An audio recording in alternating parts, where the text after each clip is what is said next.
Hello everyone and welcome to a series on Indian Polity by M. Laxmikant. इस series में हम Indian polity by M Laxmikanth book के हर chapter को कम से कम टाइम में कॉम्प्रिहेंसिव वे में कवर कर रहे हैं। ऑलरेडी हमने चैप्टर 1 to 6 कवर कर लिए। आज हम कवर करेंगे chapter 7 and chapter 7 is the most important chapter in Indian polity, one of the most important chapters because it deals with fundamental rights. और इस पे बार बार क्वेश्चन आया है, चाहे प्रीलिम्स हो या मेंस इससे क्वेश्चन आए। दैट्स वाई हम इस chapter, because this chapter is too long, बहुत बड़ा चैप्टर है, हम इसको वेरियस पार्ट्स में डिवाइड करके स्टडी करेंगे। और आज हम पार्ट 1 में कवर करेंगे राइट टू इक्वालिटी तक। Okay, so let's start. तो सबसे पहले कुछ बेसिक्स जो फंडामेंटल राइट्स के बारे में आपको जान लेने चाहिए। They lie in the part 3 of the constitution from article 12 to 35। Now they are derived on the basis of inspiration from constitution of USA. USA का जो कॉन्स्टिट्यूशन है there is something called bill of rights, right. तो उसमें भी USA के citizens के लिए fundamental rights दे रखे हैं, कुछ फंडामेंटल राइट्स। तो वहीं से इंस्पिरेशन लेते हुए इंडियन कॉन्स्टिट्यूशन में भी part 3 dealing with fundamental rights बनाया गया है। Now they are guaranteed by the constitution to all persons without any discrimination. Okay, so so ये जो rights हैं these are guaranteed by the constitution. Okay, please remember this. Okay, यानी ये कहीं किसी लॉ से नहीं बट कॉन्स्टिट्यूशन देता है हमें ये right. Okay, now they are meant for promoting ideal of political democracy.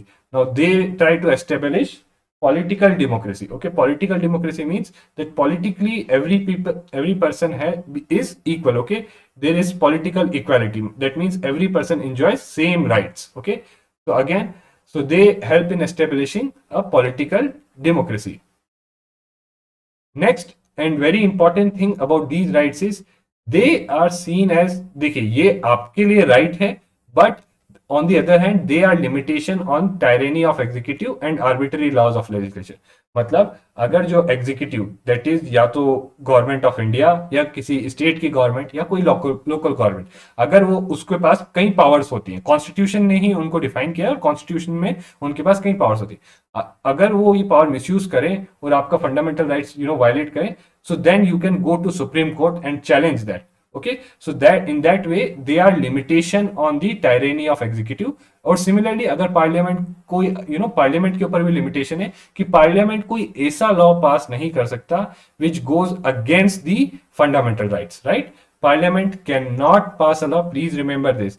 तो जो एग्जीक्यूटिव है that is government of India या किसी भी स्टेट की government, they can not take any such action which violates your fundamental right. Secondly, parliament or state legislature cannot pass any law which violates your fundamental rights. So that's why there are limitations, okay, on their powers. Now, दो चीजें हैं because of which they are called fundamental. Firstly, they are guaranteed and protected by the constitution, and because constitution is the fundamental law of the land, it is the fundamental law of the land.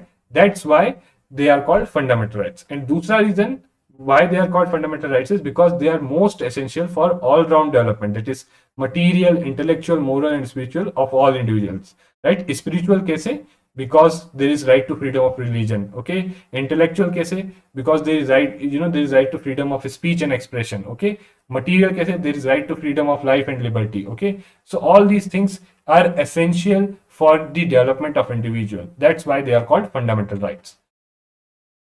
Next, we see broadly what are the key fundamental rights given in our constitution. First is right to equality under article 14 to 18. Next is right to freedom under article 19 and 22. Next is right to against exploitation, article 23 and 24.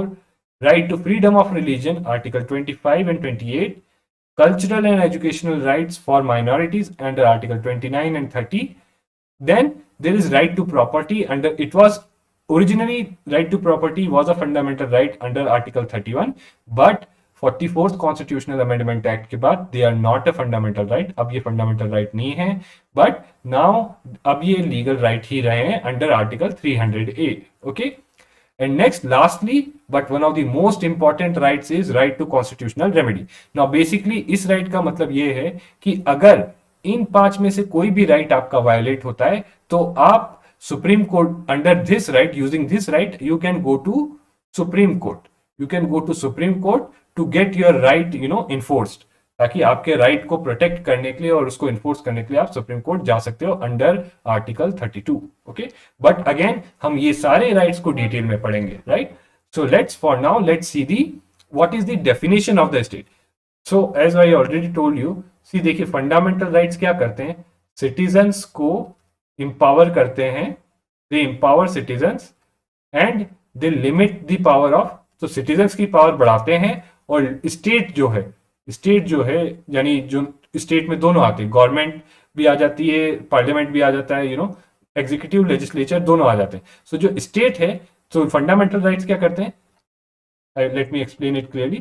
What does fundamental rights do? They increase the power of citizens. Okay, citizens को empower करते हैं and they limit करते हैं किसकी, state की powers को. तो again जब हमने बोला कि स्टेट की पावर्स को लिमिट करते हैं, तो स्टेट में क्या आता है, who all are part of the state. Okay, so ये आर्टिकल 12 में डिफाइंड है. तो कौन आते हैं स्टेट में, government and parliament of India. Okay, government of India and parliament of India, government of states and legislature of states. Okay, all local authorities जैसे PRI हो गया, आपका अर्बन लोकल बॉडी हो गया, right. And all statutory and non statutory authorities, जैसे और भी दूसरी बॉडीज हो गई, जैसे आपका सेबी हो गया, ओके, या आपका आरबीआई हो गया, राइट. सो ऐसी बॉडीज भी हैं, ये भी आपके डेफिनेशन ऑफ स्टेट में आती है. And lastly even a private body. So supreme court ने ये होल्ड किया कि even a private body if it is working as a instrument of state, यानी किसी स्टेट का कोई काम कर रही है, then it falls in the definition of state. So right, so इसके ऊपर भी वो लिमिटेशंस फंडामेंटल राइट की लगेगी. Next is what will happen. So article 13 बताता है कि what are laws and what will happen to the laws which are inconsistent with fundamental rights, right. So it says जो laws, all the laws that are inconsistent or in derogation of any fundamental right, it will be void. Okay, मतलब वो माना नहीं जाएगा वो law, it will be struck down by the Supreme Court or other courts. Okay, now law क्या है. So basically यहाँ से आपको एक और चीज आती है, यहाँ से ही जुडिशियल रिव्यू की पावर आती है, right. So it empowers the supreme court. Basically ये पावर किसके पास है स्ट्राइक डाउन करने के लिए, सुप्रीम कोर्ट के पास. ओके, सो अब लॉ में क्या क्या आता है, सुप्रीम कोर्ट और हाई कोर्ट के पास ये पावर है. Okay, sorry for the mistake. तो supreme court and high court have this power to strike down a law if it violates fundamental rights. So law की डेफिनेशन में क्या आता है, लॉ की डेफिनेशन में आते हैं परमानेंट लॉ, जो पार्लियामेंट या स्टेट लेजिस्लेचर बनाती है, राइट. पार्लियामेंट और स्टेट लेजिस्लेचर जो लॉ बनाती है. ओके, दूसरा आता है उसमें टेम्परेरी लॉज. टेम्परेरी लॉज क्या होते हैं, जैसे ऑर्डिनेंस हो गया आपका, ऑर्डिनेंस और ऐसे जो सच टेम्परेरी लॉज होते हैं वो आ गए. स्टेचुटरी इंस्ट्रूमेंट्स हो गए. स्टेचुटरी इंस्ट्रूमेंट्स में क्या आते हैं, रूल्स एंड रेगुलेशंस जो बनते हैं, जो गवर्नमेंट इशू करती है, या फिर रूल्स एंड रेगुलेशंस, या बायलॉज हो जाते हैं, कई बिल्डिंग बायलॉज वगैरह ये सब होते हैं. तो ये सब आपके स्टैट्यूटरी इंस्ट्रूमेंट्स हो जाते हैं. And lastly even non legislative sources of law. तो कई जगह देखा गया है कि कुछ कस्टम्स एंड ट्रेडिशंस जो होते हैं, customs and traditions act as law. तो if even these customs and traditions, अगर ये जो कस्टम्स ट्रेडिशंस है, if these are even violation of fundamental rights, then they will be void. Okay, now constitutional amendment जहां तक बात आती है, जो कॉन्स्टिट्यूशनल अमेंडमेंट की, सो क्या ये इसकी डेफिनेशन में आता है, no. Constitutional amendment does not come in the definition of a law and hence can not be challenged if it violates, can not be challenged in the court. But here is the catch. So basically government, parliament क्या कर सकती है, constitutional amendment लाके it can amend the fundamental rights, right. But here is the catch, वो उसकी amendment की power already जो एक कोर्ट केस है केशवानंद भारती, उसमें कहा गया था कि इट कैन अमेंड, बट वो पावर अनलिमिटेड नहीं है. It can not amend the basic structure of constitution. तो अगर आपसे पूछा जाए can parliament amend the fundamental rights, या can parliament pass a constitutional amendment to change the fundamental rights, then your answer should be yes. But you should also say that it cannot make such a change that would violate the basic structure. Okay, now next हम देखते हैं सबसे पहला right, that is right to equality. Okay, ये दिया गया है article 14 में. तो article 14 says state shall not deny to any person equality before law. दो चीजें हैं इसमें, इक्वालिटी बिफोर लॉ एंड और the equal protection of the law with in the territory of India. So जो स्टेट है, so already इधर state का meaning I hope you understand, जो हमने आर्टिकल 12 में देखा था वो है। Okay, so state will not deny any person equality before law or equal protection of the law within the territory of India. So अब इसमें दो कॉन्सेप्ट हैं, हम ये दोनों कॉन्सेप्ट को समझने की कोशिश करते हैं। What is the concept of equality before law? Okay, what is the concept of equality before law? तो equality before law जो कॉन्सेप्ट है, इसका मतलब है कि there will be no special privileges in favor of any person, right. And one more thing, यहां जब हम पर्सन की बात करते हैं तो it is a legal person. Okay, यानी इसमें इट इज नॉट नेसेसरली कि एक इंडिविजुअल ही आएगा, इसमें कंपनीज भी आ सकती हैं, राइट। कंपनीज आ सकती है, सोसाइटी आ सकती है, कोई भी लीगल एंटिटी आ सकती है, कोई भी लीगल एंटिटी आ सकती है इसमें। Okay, so concept of equality before law बोलता है कि there should be no special privileges in favour of any person. पहली चीज तो किसी भी इंडिविजुअल या कोई कंपनी, किसी को कोई स्पेशल प्रिविलेज नहीं होगा। दूसरी चीज, second thing is all persons will be subject to the ordinary. जो ऑर्डिनरी लॉ है वो सबको, सबके लिए एप्लीकेबल होगा और उसके लिए वो ऑर्डिनरी कोर्ट्स में ही एडमिनिस्टर किया जाएगा। ओके, मतलब बेसिकली जो लॉ एक है वो सबके ऊपर लगेगा। ओके, सबके ऊपर बराबरी से लॉ लगेगा। यानी मान लीजिए कोई some person violates a traffic rule. Okay, कोई ट्रैफिक रूल वायलेट करता है, कोई रेड लाइट जंप करता है, तो अगर कोई रेड लाइट जंप करता है तो ऐसा नहीं होगा कि मान लीजिए कि वो प्रेसिडेंट है, अगर प्रेसिडेंट रेड लाइट जंप करता है तो उसको फाइन नहीं लगे या उसको बस 100 रुपए का फाइन लगे, और normal person red light jump करता है तो उसको 1000 रुपए का फाइन लगे। नहीं, प्रेसिडेंट ने रेड लाइट जंप की तो उसको भी 1000 रुपए का फाइन लगेगा। Okay, right. So again this means that equal subjection of all person to the ordinary law, right. Next is that no person is above law. So nobody is above law means, like again here I would say that कोई भी law के ऊपर नहीं है, right. Law is above everyone. Okay, lastly ये जो concept है it is part of rule of law concept जो ब्रिटेन में है। सो अगेन आगे हम देखेंगे रूल ऑफ लॉ कॉन्सेप्ट क्या है, but you should know here this that rule of law concept is part of basic structure. Okay, तो again अगर ये पार्ट ऑफ बेसिक स्ट्रक्चर है तो क्या पार्लियामेंट अमेंडमेंट के थ्रू इक्वालिटी बिफोर लॉ को हटा सकता है? No, parliament can not remove equality before law through constitutional amendment because it is part of rule of law concept, and rule of law concept is part of basic structure of Indian constitution. Now अगला concept है equal protection of laws. That means equality of treatment under equal circumstances. Okay, it means similar application of same laws to all persons who are similarly situated. तो बराबरी में जो person है उन्हीं पे same laws लगेगी, right. Like should be treated alike without discrimination. So again it is closely related to this picture here. So देखिए equality मतलब ये होता है, but this concept calls for equity. That means देखिए सबको, इनको कुछ प्रेफरेंसेस दी जा रही है, इनके लिए the person who is differently abled, for him a ramp is made, right, so that he can also have a view of the stadium, right? And for a person who is shorter in height, there is some support here, but for a person who is who is normal, like who does not need any support, for him there is no support. Okay, so this concept is, ये concept का significance ही ये है। Okay, I hope you understand. That means equality of treatment under equal circumstances. तो अगर इधर आप देखेंगे तो इन तीनों की circumstances equal नहीं है।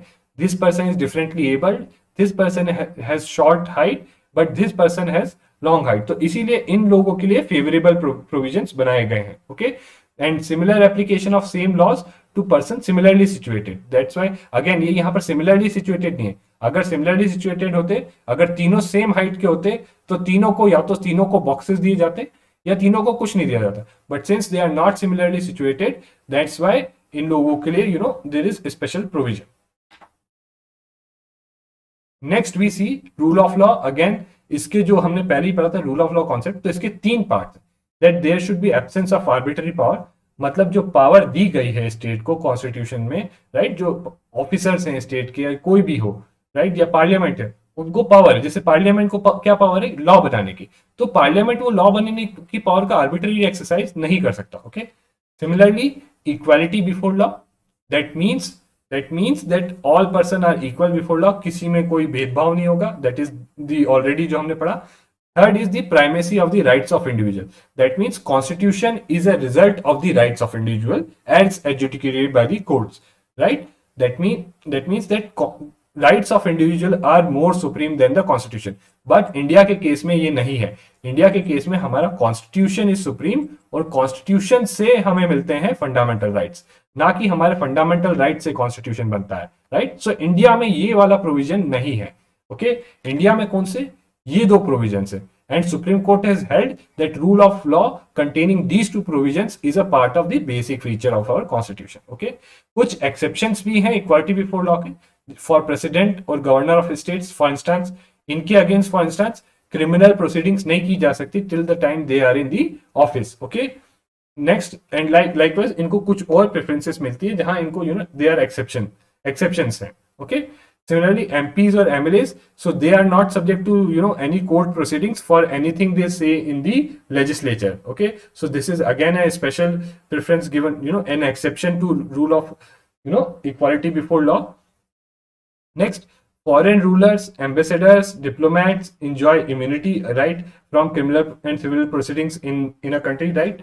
So this is again another exception to equality before law, that you are seeing here that these people are not subject to same laws, right? इनके ऊपर इंडिया का लॉ सेम तरीके से अप्लाई नहीं करेगा. They have immunity, right? ये लोग कुछ वायलेशन करेंगे तो इनका अगेन दूसरा प्रोसीजर होगा इनके लिए. Okay, and compare to Indian citizen. Next is united nations organisation and its agencies also enjoy the diplomatic immunity. So these are some exceptions to the idea of equality, to the equality before law enshrined in the Article 14 of our Constitution. Next is right to equality. Now this is given in Article 15 और इसके दो की provision है.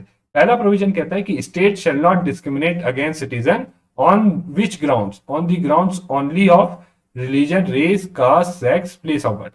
तो इधर देखिए दो चीजें, एक डिस्क्रिमिनेट. सो इधर डिस्क्रिमिनेट का मतलब होता है एडवर्स डिस्क्रिमिनेशन, राइट? क्योंकि आप देखेंगे आगे कि इसमें भी एक्सेप्शंस हैं अंडर आर्टिकल 15(4) कि state can make special provisions for the disadvantage, socially and economically backward sections. Okay, secondly it says only, मतलब सिर्फ और सिर्फ खाली रिलीजन के ग्राउंड पे डिस्क्रिमिनेट नहीं कर सकते, खाली रेस के ग्राउंड पे डिस्क्रिमिनेट नहीं कर सकता. Okay, for instance state can not make a law. State में क्या पार्लियामेंट आता है, parliament can not make a law which puts only on the ground of sex ki these persons they are female so they cannot do this thing. Okay, so ऐसा law नहीं बना सकते, और ऐसा लॉ बनाएंगे so it will be void. Okay, next part इसका है that no citizen shall be subject to any disability, liability, restriction or condition on grounds of religion, race, caste, sex, place of birth in accessing public places. Okay, so public places जैसे आ गए आपके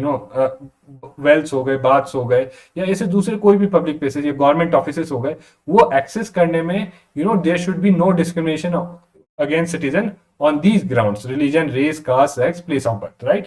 सो also ये जो चीज है this is applicable against private individuals also, कि private individuals can also not discriminate against against the individuals, right? उनके ऊपर पब्लिक प्लेसेस एक्सेस करने में private individuals can also not place any restriction, और अगर करते हैं then it is responsibility of state कि वो उसको एड्रेस करे. Okay, next is exceptions.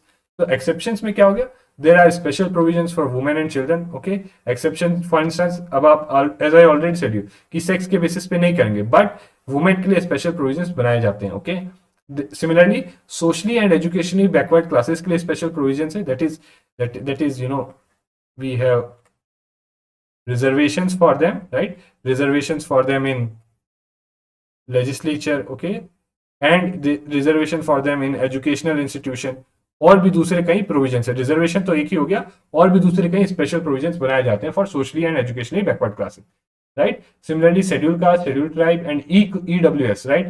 From 103rd Constitutional Amendment Act, special provisions for economically weaker sections के लिए भी बनाए जा सकते हैं. Again, these are belonging to general category. So general category में जो economically weaker section है, उनके लिए government can make special provisions, particularly reservation. Next is right to equality, that is Article 16. So Now this talks about equality. Article 16 talks about equality of opportunity for all citizens in matters of employment or appointment to any office under state, right? So जो 15 था वो एक generic था, right, it was regarding कि in general state कोई discrimination नहीं कर सकता है, plus in accessing public places कोई डिस्क्रिमिनेशन नहीं हो सकती उनको, but this talks about specifically about employment और appointment in under the state, right. तो state government employment state employment देने में किसी भी सिटीजन के अगेंस्ट डिस्क्रिमिनेशन नहीं कर सकता, on which grounds, religion, race, caste, sex, descent, place of birth और रेसिडेंस। ओके, अगेन हम देखेंगे इसमें भी एक्सेप्शंस हैं। What are these exceptions? Parliament can prescribe residence as a condition, and then we have reservations for backward classes not adequately represented. EWS के लिए reservation है, SC, ST, OBC के लिए रिजर्वेशन है। ओके, राइट, कई बार women के लिए भी रिजर्वेशन किया जाता है। ओके, वुमेन के लिए भी डिमांड किया जा रहा है रिजर्वेशन कई जगह, right, that can be done. And also reservation in promotions एक इंपॉर्टेंट एस्पेक्ट है इसका, राइट, काफी कंटेस्टेड रहा है।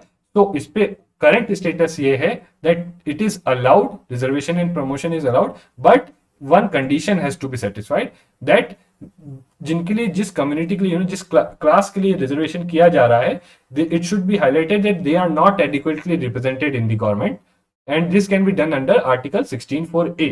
ओके, तो अगर ये दिखा दिया जाए कि कोई कम्युनिटी गवर्नमेंट में एडिक्वेटली रिप्रेजेंटेड नहीं है, तो उनके लिए उनके लिए रिजर्वेशन किया जा सकता है। Next is Article 17. Now it talks about untouchability, okay, untouchability, and forbids its practice in any form. So basically it abolishes untouchability. Untouchability को खत्म करने के लिए Article 17 लाया गया है, right? Now इसके लिए क्या दिया गया था?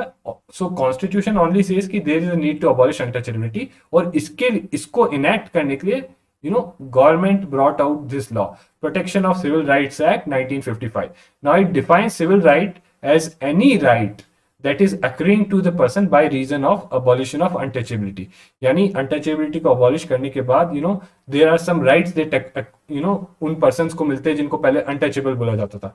तो वो rights का protection करने के लिए ये law लाया गया है, और इसका कोई violation करता है तो they are subject to they can be put behind the bars. Okay. Next is untouchability की डेफिनेशन की जहां तक बात आती है, so it has not been defined. Okay, defined clearly नहीं है, बट अगर मीनिंग के हिसाब से कहें तो मद्रास हाई कोर्ट ने Madras high court has held that it means not only, see, untouchability simply it does not mean in narrow sense that one should not touch, that one is not touching that person of any other community. Okay, it means social disability. इसका मतलब होता है social disability. जैसे social disability कैसे? जैसे access to public wealth. Okay, access to public wealth, right, या कुछ कुछ और सोशल डिसेबिलिटी, या बॉयकॉट हो गया, फॉर इंस्टेंस बॉयकॉट, कि अनटचेबल्स का बॉयकॉट करना। So this is what untouchability means. Okay, this means the social disabilities imposed on certain classes by the reason of their birth in certain caste, मतलब वो इस cast में, इसलिए उनके ऊपर कोई सोशल डिसेबिलिटी इंपोज करना, right. So that is the meaning of the untouchability. Now this is also available against private individuals, right. Obviously मतलब एक पर्सन दूसरे पर्सन के इट मीन्स दैट सोसाइटी में ही डिस्क्रिमिनेशन होता है, ऑब्वियसली। तो जो कोई प्राइवेट इंडिविजुअल के अगेंस्ट ये एप्लीकेबल है ये right. Okay, this is one of the rights which is available against private individual. अभी तक आपने देखा होगा मोस्टली अगर आर्टिकल 15 की बात करें, 14 की बात करें, देवर अवेलेबल अगेंस्ट स्टेट, कि स्टेट नहीं करेगा ऐसा, बट यहाँ कहते हैं कि प्राइवेट इंडिविजुअल्स नहीं करेंगे ऐसा, राइट। और अगर वो ऐसा करते हैं, सो जो अनटचेबल्स हैं, they have this right under article 17 that untouchability is abolished, और उन पे रिस्ट्रिक्ट, और उनके अगेंस्ट ये प्रैक्टिस नहीं किया जा सकता। और इसको इंप्लीमेंट करने के लिए क्या गवर्नमेंट ने लॉ लाया है। सो अगर उनका राइट वो हुआ तो they can go under this law, take action against these people. Okay, and also it is a constitutional obligation of the state to take necessary action to ensure that this right is not violated, right. This right is not violated. And lastly, the last right that you will see today is regarding the titles. So article 18 abolishes the titles, that it prohibits state from conferring any title, right, and it also prohibits a citizen of India accepting any title from any foreign state. Also कोई foreigner अगर India में काम कर रहा होगा, so again he can not accept any title without the permission from the state. Okay, and so broadly यही दो major provision है इसके अंदर। एंड ऑल्सो हियर टाइटल का मतलब होता है हेरिडिटरी टाइटल्स, ओके, हेरिडिटरी, जैसे राजा हो गया या महाराजा हो गया, ओके, इस टाइप के hereditary titles are banned under article 18। But जहां तक बात आती है जैसे भारत रत्न या पद्म विभूषण इस टाइप के अवार्ड्स के, so they are constitutionally valid. However, these are constitutionally valid, but they should not be used as suffixes or prefixes. क्योंकि अगर आप उसको suffixes और prefixes की तरह यूज करते हो, then they are not awards, but they become title. Okay? So overall, this completes the part 1. इसमें हमने बेसिक्स पढ़े फंडामेंटल राइट्स के बारे में, plus we read about one of the most important fundamental rights, that is right to equality from article 14 to 18. In next part, we will cover other fundamental rights given in the constitution. So thank you very much and see you again next time.